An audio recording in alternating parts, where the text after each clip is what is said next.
0, 1. Okay. Welcome to Week by Week Month in Review! Galing! Nakabura pa ako. Okay!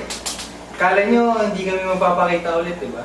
Eh, hindi pwede. Gwapo natin. Gwapo natin eh. Sa kagwapuan, hindi pwede Yun. hindi magpakita. Okay, kasi itong month in review natin, this is, syempre, a month in review of Week by Week, which is the weekly program in which we feature the most passionate and most inspiring people and their tales of how to live a life of a dreamer and a doer. Ganda. Buwan ng ilog. Ganda. Okay.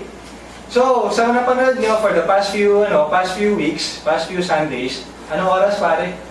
9 p.m. 9 p.m. ano? Sunday pa rin. Philippine time. Philippine time. Yung Pacific time. 5 a.m. 5 a.m. Philippine time. So, kung nasa gitna kayo ng Pacific Ocean at nanonood nito, yun, 5 a.m. sa inyo. 5 a.m. kayo. Yung mga isda dyan, tsaka mga pating.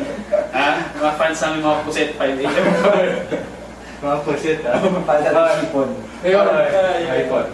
Okay, kung may napapansin kayo, kailangan natin sabihin, kung may napapansin sila, meron dito isang walang ano eh. Isang full. Oo. Wala na. Hindi, andyan siya. Andyan humalo lang dito.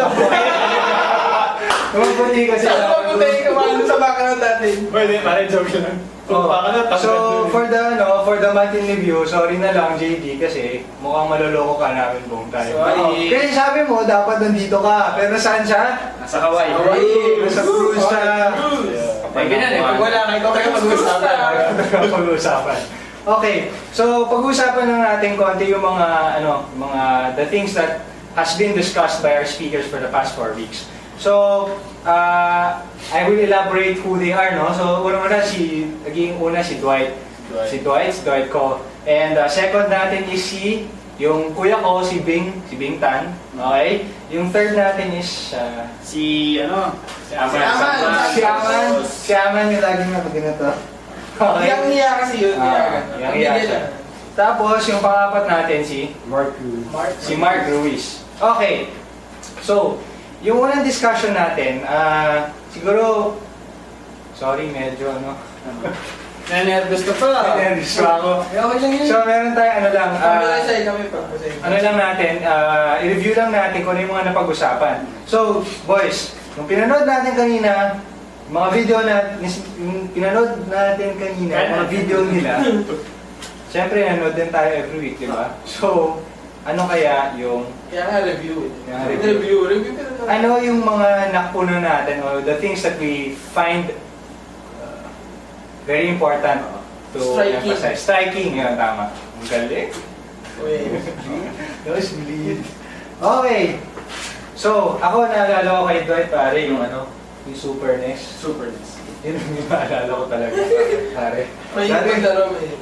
Dati kasi Sino bang hindi doon? Oo. Sino ba hindi maglaro? Paglaro. May paglaro. Bahala.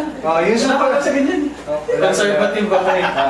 Sige na, tuloy nyo na. Baka kasi mahuli, no? Right, Yung Super NES kasi dati, usong-uso yan sa mga mas bata, hindi na nakakalam. Super Nintendo, Street Fighter pa yan. Yan yung namin dati. Yun. Alam mo, plastic mo, wala ka na sa loob ng frame. Latok pa, may sakit pa, pero magdodota. Yung Super Nintendo na yan, dati kasi, sinasabihan ko na ng tatay ko dati, sabi ko, Maglaro siya? pare, golf lang, hindi ko kaya.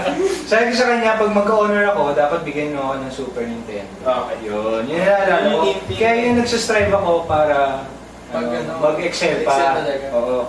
So, pero, meron mo kayong mga ganang experience? Oo.